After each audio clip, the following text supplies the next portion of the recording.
Good one. Okay. Recommend. Yes. We need good crime docs. We need good crime docs. Doctor Insanity. Okay. Oh, it's channel. Okay. Daughters lead police and mother's dead body. We have got to the point where literally Chat, lock in. There's ads, so I do apologize. Lock in. anybody can build a fully working Lock app in. without knowing how to code. This is You all right, babe? The door was locked in the room, and Okay, can you sit right here for me? These are the two daughters of 28-year-old Ashley Fish. In just a few seconds, they're going to Watch lead this the other the day, bro. officer to Me? their Oh, mother's no. lifeless body inside the bathroom. eggs were burning, and she's in there.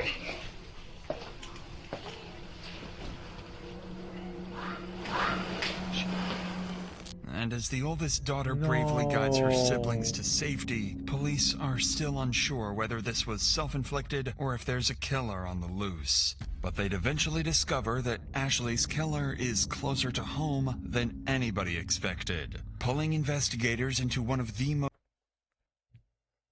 I don't want to make this prediction.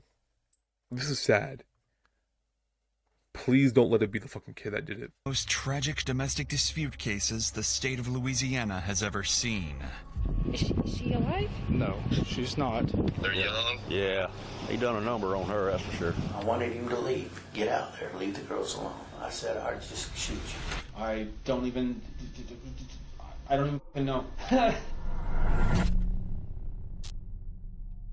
We've created a GoFundMe for these children, starting with a $10,000 donation of our own. If you'd like to help, more details are in the description. On a quiet April evening in the small city of DeRidder, Louisiana, Okay, bro, lock in police chat. received Lock in. a terrifying 911 call. Okay. But what would shock the dispatcher is the eerie calmness of the caller. 4911, where's your emergency? Hi, I need to report a crime. Hey, what's the address? 265 Northridge Drive, in DeRidder, Louisiana. Stay on the line while I get through to please hold with us. Thank you. At this moment, the caller hangs up, leaving officers Oh. worried he might be in immediate danger. Officer Josh Stanford rushes to the reported address, unaware that he's only moments away from discovering a scene more disturbing than he could ever imagine.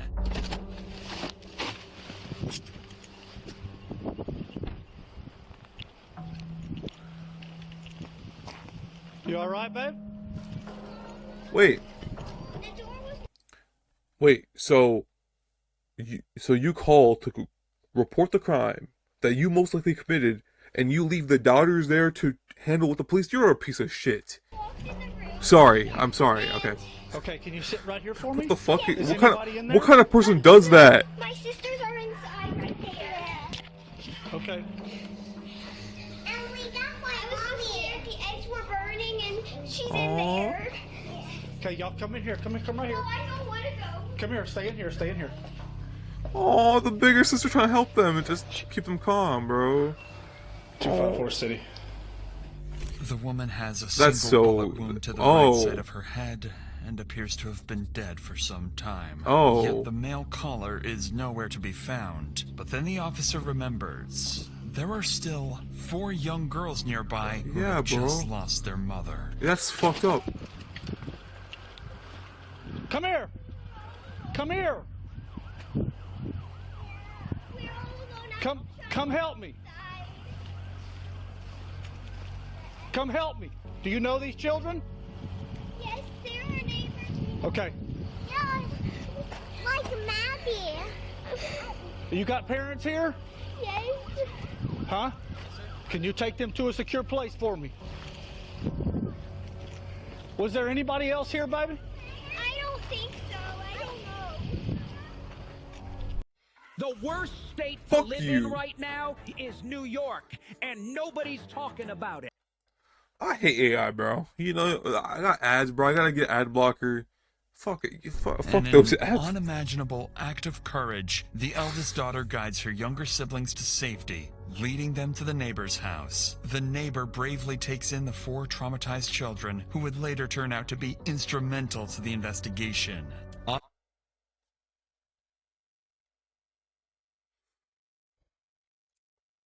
New prediction. That neighbor, he's in on it. I'm not sure if he's the one that killed him. Maybe he did it. Maybe he killed the mother, and then the father called and then kind of covered up his, reported it, but then like, Officers head back inside I fall asleep to his videos. Wait, these? to try to locate the caller, completely unaware that he's the one who pulled the trigger. Is there one victim or 2? I'm at Northridge. Yeah, I feel like these videos are the videos you fall asleep to. I've been falling asleep to Outdoor Boys lately. Amazing videos to fall asleep to. Oh my god. Do I have one victim or 2?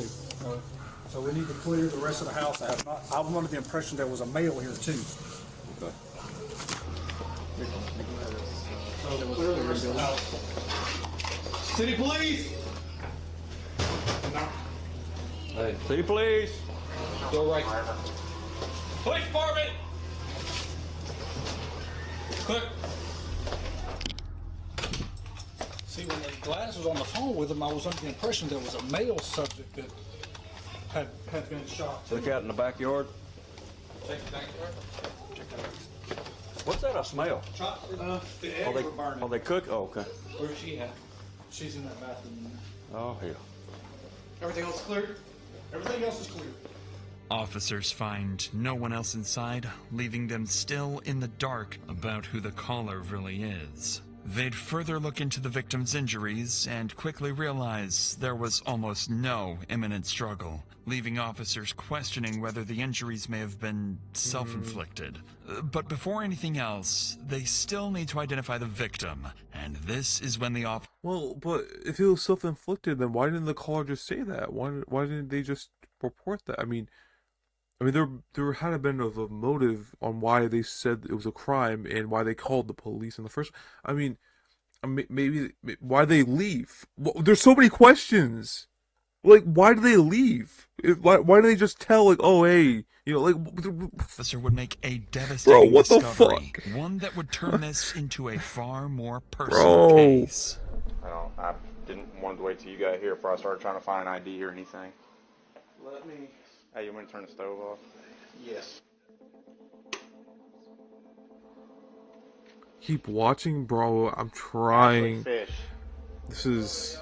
You said kids were in the house, They're across the street. What the fuck? Ashley Fish. I'm assuming. This guy's suspicious. This guy's fucking suspicious. Did you? Oh. Yeah. So she's from East Beauregard? Yeah. They moved away. She and Kim to Josh Fish? No, I don't think so. She's your age though, or? Yeah. We graduated together, so we're about the same. Lead Detective Cooley immediately recognizes the name. 28-year-old Ashley Fish. No. He knew Ashley as a DeRitter local, someone who married her high school sweetheart and had only recently moved back to Louisiana from Texas.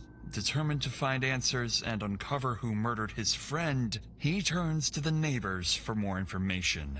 Meanwhile, other officers begin reviewing neighborhood CCTV footage, searching for anyone who may have been at the house besides Ashley and the children. And they're about to discover that someone else was indeed inside. Someone who is already on the run. What? Detective Cooley, Clark Sheriff's Office. Jeff Brown. Nice to meet you, sir. Yes, sir. Hey, y'all mind if I ask y'all a couple questions real quick? Yeah, you can ask me anything, but I really didn't see anything. The only one that saw anything was my son. Your son, the one that was mowing? He was mowing out here. Okay. What's your buddy? Detective Cooley. Nice to meet you. Hmm? Heard you kind of saw some stuff, just a little bit. Not much, but you seen some, something happen next door? Well, I was just mowing a lawn, and then I saw, like, the car of the owner or whatever leave. Lining up with what the boys saw, another neighbor offers ring camera Okay. footage showing a black truck leaving Ashley's house just Okay. minutes before the 911 call. Desperate to learn who was driving that truck, Yeah, officers turn to the yeah. next neighbor, unaware they're about to speak with the victim's best friend and is What? someone who knows exactly who the driver is. What? These ads are blowing me. Pause. Oh my god. What's that? The girls are at my house. Can you tell us what's going on? It's not good. Is she alive? No, she's not. Was she shot? Yes. She was out here earlier when about 5 o'clock or so. I saw her out here. Everything seemed fine. There was a truck she had as a significant other. She was going through a divorce. And they're legally separated, but he was here. The black truck was here. Yes, ma'am. Do you think he shot her? Well, I can't tell you a whole lot. I got it. So as long as the children are safe with you for now. How did she know that she we'll got take shot care though? of it. What was the guess? Gosh, I'm assuming that it was Tyler was the person that was here. I don't know if that was his truck. He usually drives a black truck. And then her husband's name is John Fish. She would go on to identify their Oh. main suspect as Oh. 34-year-old Tyler Durachowski, Okay. Ashley's new boyfriend. Okay. Detectives immediately begin digging into his history, gathering anything they can find, and working to locate him as quickly as possible. Oh, but shit. just as they're Oh, about to shit. begin the manhunt, another 911 call comes Oh. in, and it's from the killer himself. What? Hi, I need to turn myself in to the police. What? I don't know how to do this. Are you wanted? Do you have an active warrant? No, I just committed a crime. Okay, what crime did you commit? I shot somebody. Okay, where are you located? I'm at Burke's Outlet in DeRitter. I'm in the parking lot, and I just am going to wait here to get picked up. Okay, who did you shoot? A woman, Okay, what is her name? Ashley Fish. Officers rush to the address he gave, an empty parking lot. Still baffled as to why he confessed and why Me it took him too. so long to come forward. Knowing he likely killed a woman in front of her children, they brace themselves, fully expecting anything to go wrong at any moment, or even an ambush. The suspect is going to be in Burke's parking lot. Vehicle.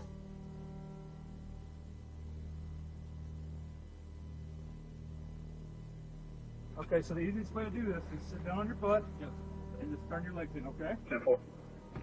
Understood. It can't be him, right?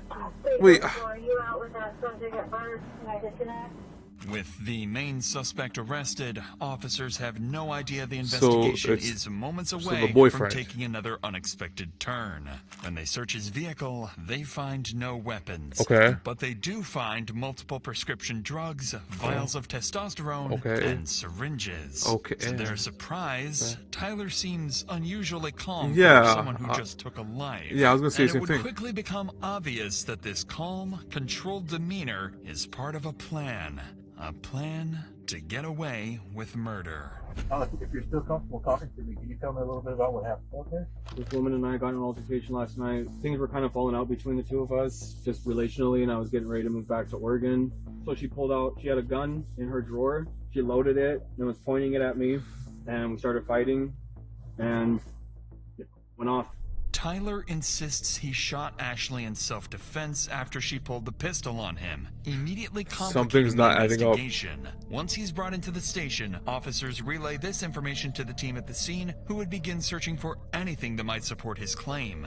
And unexpectedly, they do find one piece of evidence in okay. Tyler's favor: the murder weapon itself. Here's what I've got right now. I know you got a lot of information coming in. Cameron has got the suspect, Tyler Grabowski, over at Park Terrace. He gave himself up without any problems. and he told y'all that he did it. Yeah. You see the hair in it. I've called in the serial number. It's going to be a Smith & Wesson. She's been here for a minute? If I had to guess, I mean, 'cause she's still having some coming out of the wound. She's still pretty warm. And if I had to guess, I'd say it's been between 45 minutes and an hour and 20. Well, that sitting right there? Yes. All right. Wait, so- once they run the strip and we back out and we get a Did no one hear the gunshot? Because I feel like it would have got reported a lot sooner. search warrant. Uh, Is that a 40 caliber? Detectives I mean, still well, I guess find he did no it right evidence of a after struggle, but they do he discover did it, something right? I mean, unexpected. After running the gun's serial number, it comes back not to I'm so Tyler, confused. but to Ashley herself. What? Meaning his version of events may not be entirely false. And with that, investigators begin to grasp just how little physical evidence actually ties Tyler to the shooting. They then finish processing the scene, send Ashley's body for autopsy, and her phone for forensic examiners to be unlocked. Shortly afterwards, the grandparents arrive at the scene to pick up the 4 traumatized children into their care. It's at this point that it becomes clear. The oldest daughter witnessed something she will wish she never had.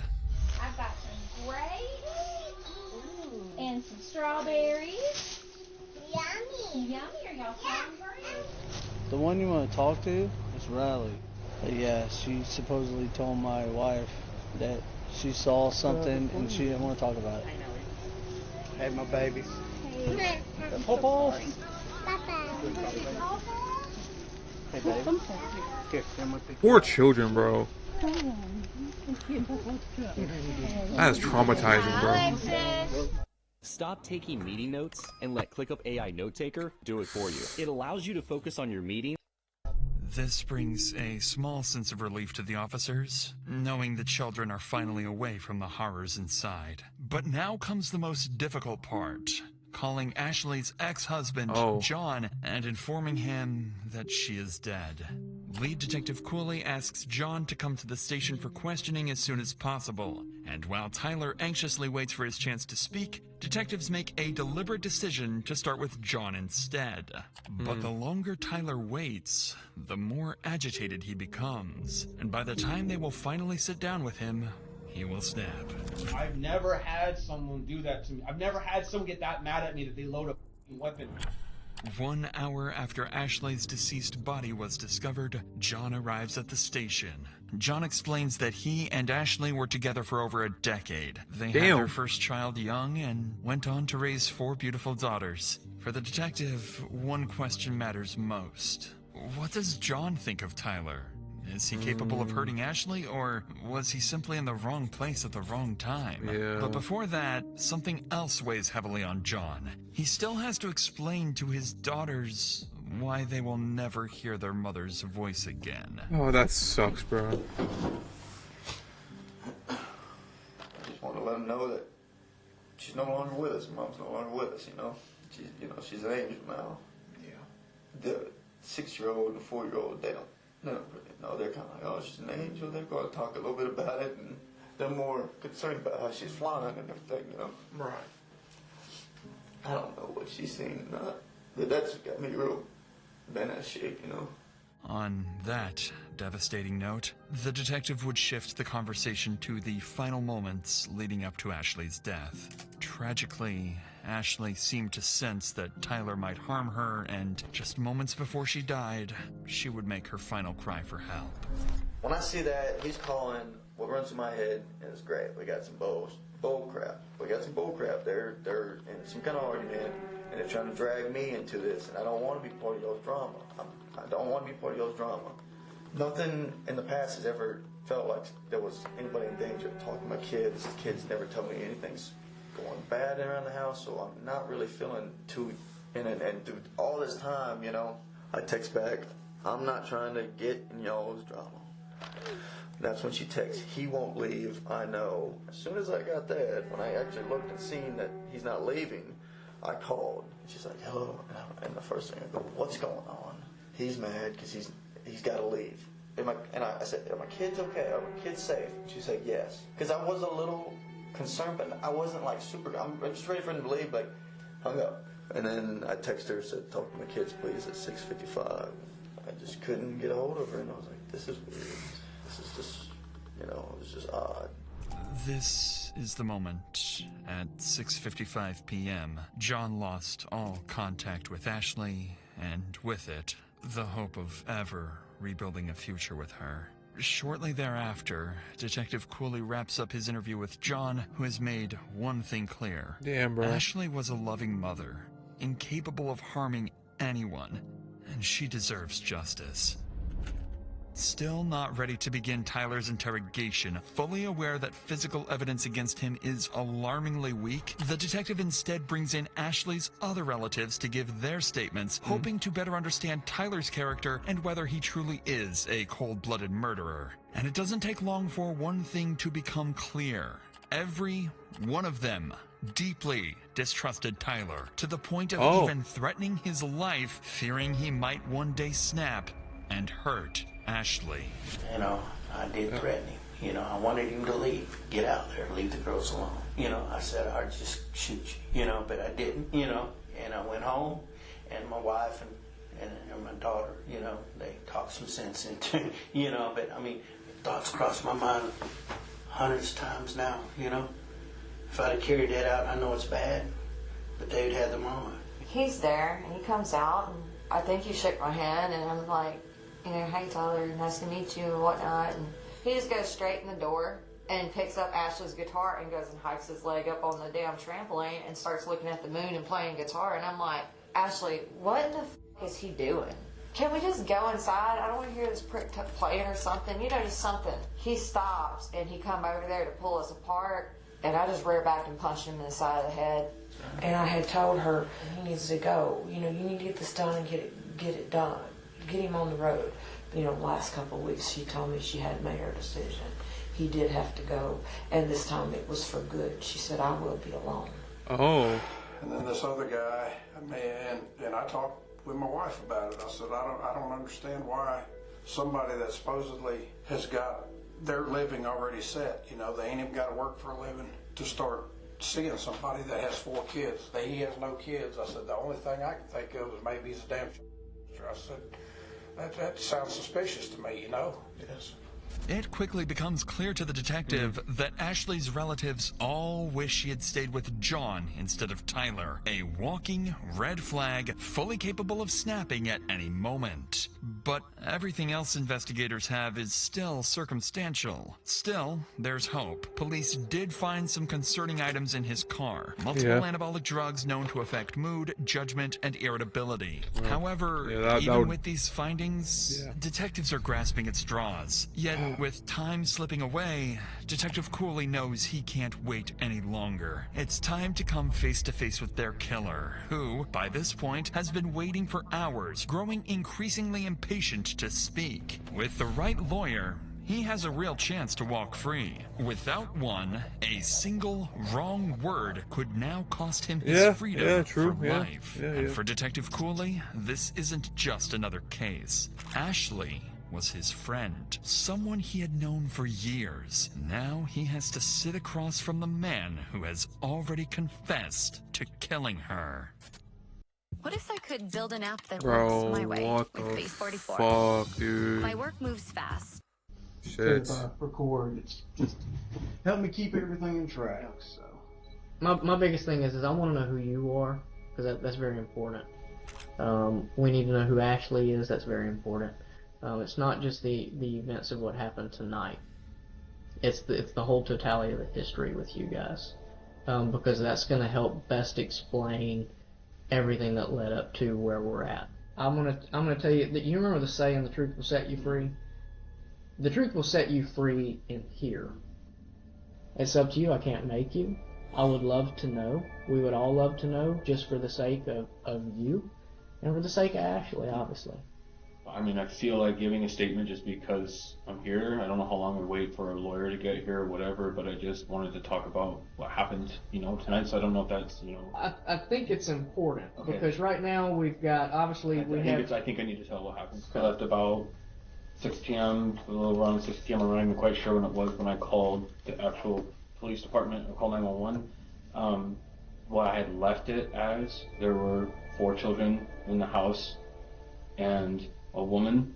From the outset, detectives suspect Tyler has a plan, and that turning himself in may have been his first step in trying to appear more innocent. And as the interrogation unfolds, that plan becomes crystal clear. Everything that happened that night was, according to him, Ashley's fault.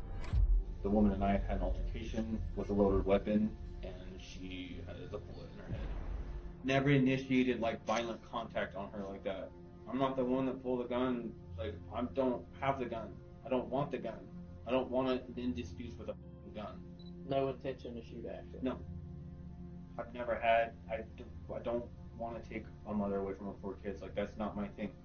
I close the door. I lock the bedroom door to the bedroom so the kids don't go in there. I had emptied out the gun. It was empty, and I left it there. And I went out. I didn't know what the fuck to do. I'm sorry. I wasn't perfect. The kids were there. There's a 9-year-old there that's really responsible and was watching the kids. The neighbors were outside across the street, or I had seen neighbors outside at one point across the street. I felt like I just needed to go and be like, this just happened.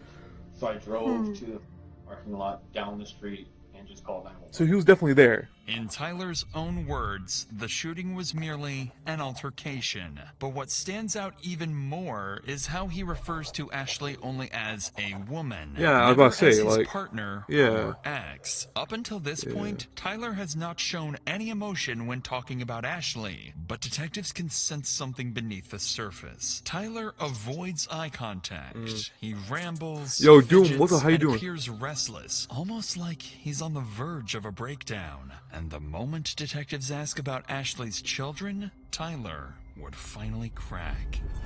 And she's got how many kids? 4 kids. 4. She's got That's 4 what kids, that's yes. what I was told. Yes. Okay. Do you know their names and ages? Yes. Yeah. Emma's 2. Josie's 4. Lexi is 6, and Riley is 9. Okay. Okay. Were they How you all doing? attached to I'm doing good, man. Okay. Hope you're doing great. Happy New Year's. Detectives have seen. Watching on Crime Doc right now. They needed to determine whether this Bro, is this is genuine crazy. guilt, a calculated tactic, or emotional instability tied to his anabolic substance abuse. Aware that Tyler could shut down the interview at any moment, Detective Cooley grows more cautious, so he starts carefully probing Tyler about any problems in his relationship with Ashley. And this is when Tyler would slip up.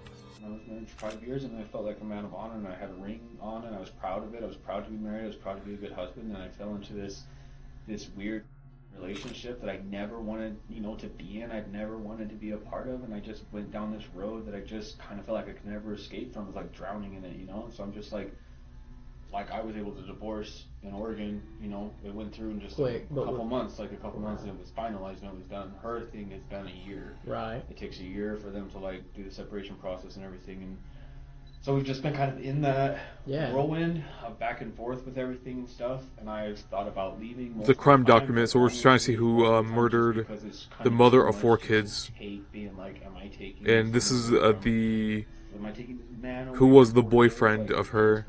Whatever, I just have felt a lot of guilt in my life in this relationship. According to Tyler, he felt guilty and was planning to walk away from the relationship. But detectives already know this isn't true. Ashley's ex-husband has already shown investigators messages in which she repeatedly complained that Tyler refused to leave. Additionally, detectives uncovered love letters exchanged between Tyler and his ex-wife, proof he wasn't trapped at all. To my love, by the time you see this letter, you're miles away from me. Don't be mad. I hid one last love letter in your things. You defeated the world to get to me. I'm never going to forget about you. Don't forget about me. I hope you're ready for when we meet again. It's clear to the detectives that Tyler left his marriage by choice and could have gone back at any moment. So Detective Cooley would push further into the dynamics of their relationship, asking whether things had ever turned abusive. It's at this moment that Tyler's mask would slip, revealing a deep insecurity about his masculinity and a resentment towards Ashley he could no longer hide. Has it ever become physical? Has she ever hit you, struck you, kicked you, slapped you? Slapped. A couple times, just kind of slap with things, shoes or something like that. She's hit me with shoes and stuff. Out of anger? Frustration, yeah. She hit you hard? I mean, just I don't want to sound like a... I mean, she just slapped me with with her slippers. We're talking about it's kind of like that across when she was mad about something, yeah. Okay, so, the way I picture is if my wife's agitated with me or aggravated with me, she pops me with something. Yeah. Are we saying something like that, or are we saying she aggressively No, pops you with something. I'm saying middle ground of that, just kind of pissed about something, but just that's how she's reacting to it. Okay. but she wasn't like overly like. I'd never seen a level of aggression to this point with the gun. I don't know where that came from. I have no idea. I've never seen her do anything, pull any shit like that ever.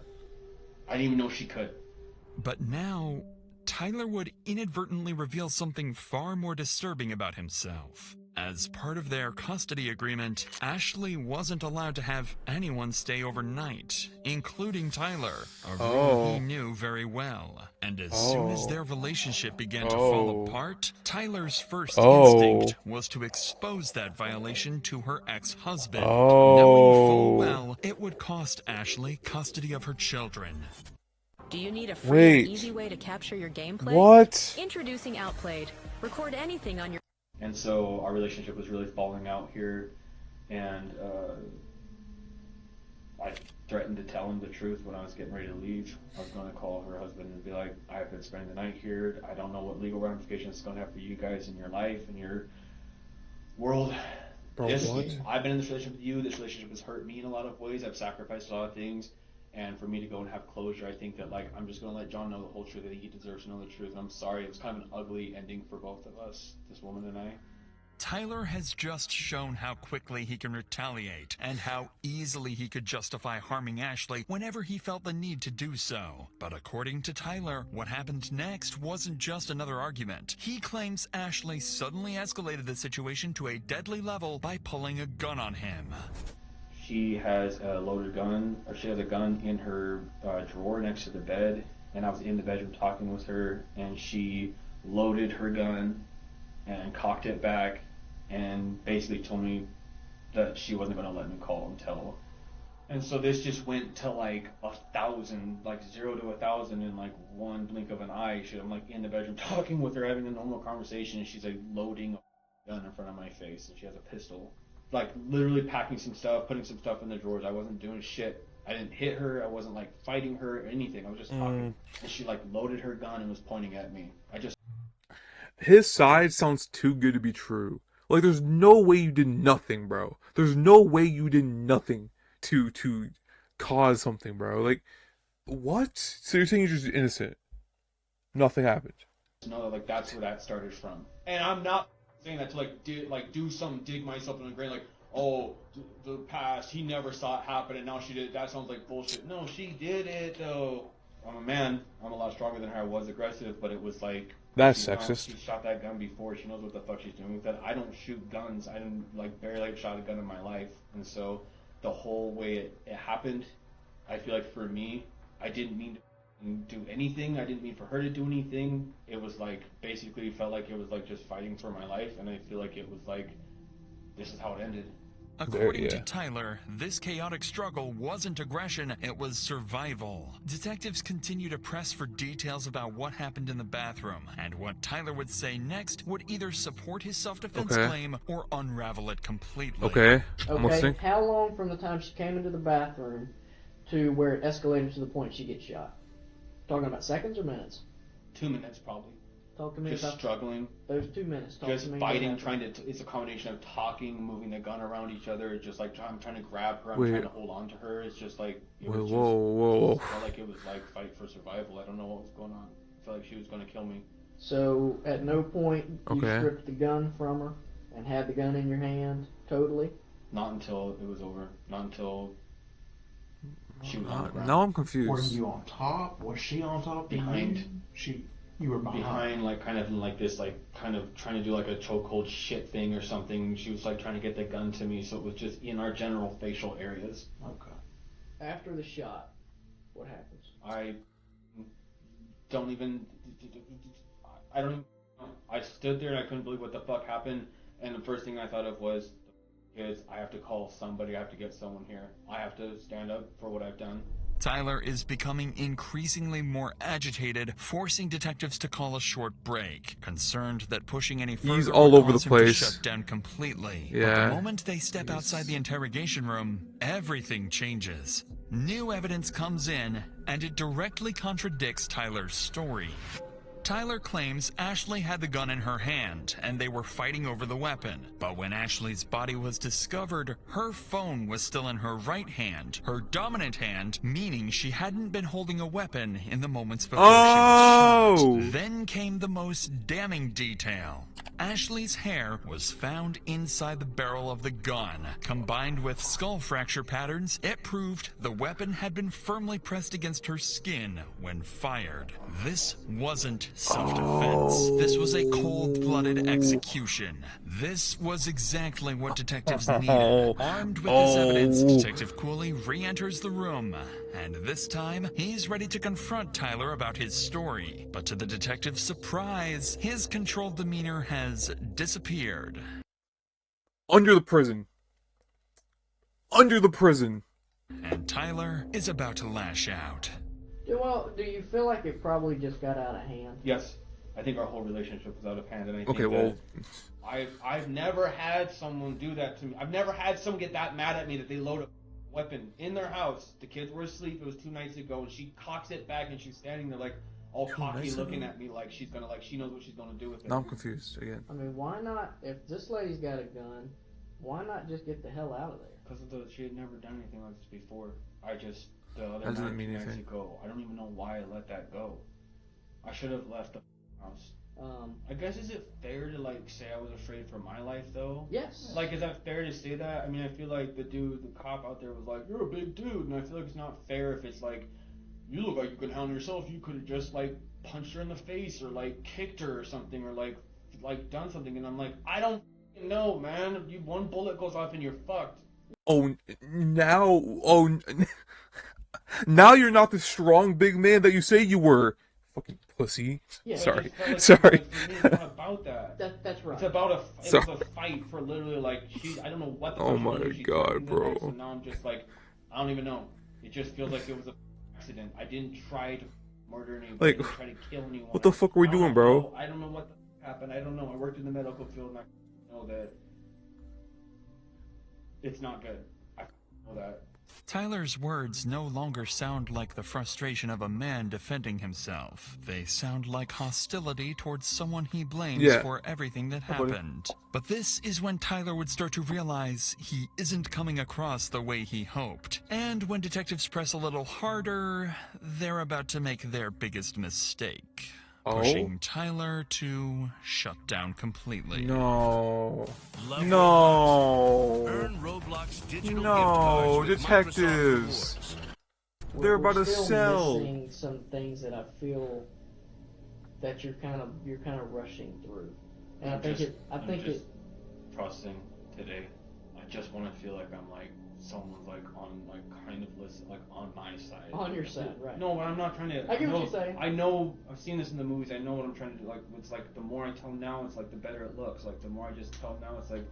But I'm getting to that place where it's like we're at like the heart of everything that happens. Now you sound like you're guilty. Really careful. I'm sorry, but like, brother. If I fuck up, Are you if I trying to say like something stupid, I don't know what, the confess? more I talk, I feel like the Just more do it's, it. like, gonna look like, oh man, Say dude, you did it, bro. I'm trying to explain that That's all. That's all it takes, bro. Right now, the whole world, if they know what just happened, is probably like, that guy's a piece of shit. So I'm like, feel really alone, where I like don't have anyone. My family's not here. No one's here. I understand. Sound like the fucking victim. Not here either, and I'm trying to process that shit right now. I don't know. But what we're gonna do is we're gonna refrain from any more questions. Understood. If you feel compelled to re-engage or say No. anything, you are more than welcome. you know, I appreciate you guys being patient with me. I know you guys got to do this with people and stuff, and I'm not trying to tell you guys I don't want your counsel and I don't want to tell more and more and more. I just feel like I'm at that point, looking at that piece of paper, what I've told you. I want to be able to tell someone that's I'm kind of like sitting here going like, I hear what you're saying, maybe don't say anything, maybe some counsel. I know you guys are counseling me right now and I'm appreciating it, but I need someone else that just feels like it's like, does this, man. It's at this point that Tyler refuses to answer any more questions Yeah, until lawyer. his lawyer arrives. But Yeah. with the evidence stacked against him, It's Tyler over. would ultimately be charged with second-degree murder and 4 counts of child abandonment. He would go to trial maintaining that he acted in self-defense, but the state's case would be overwhelming. Yup. Tyler would be found guilty on all charges and sentenced to life in prison with no chance of parole. Thank you for watching and support. Oh my god. Yeah, under the prison, bro. Goodbye. You like, bro, you left the 4 children without their mother, bro. You're a piece of shit. That's fucked up. That's pretty messed up, brother.